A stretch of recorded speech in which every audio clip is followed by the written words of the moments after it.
So here's the outside of our replacement window. Caulked everything in with Lexel exterior grade caulking.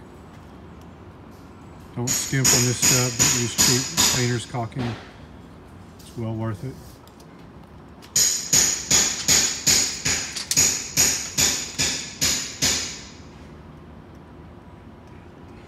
Milcar's measuring for the interior stop. And this window will be ready for the painters. I'm going to get all this trim cleaned up.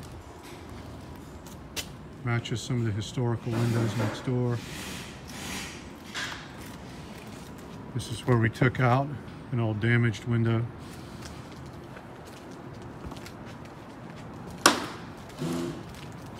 This is really what you want your replacement windows to fit in like prior to caulking. There's just some very minor sealing work that needs to be done. The window is accurately sized, and it just gives the customer a much better product. Thank you for watching.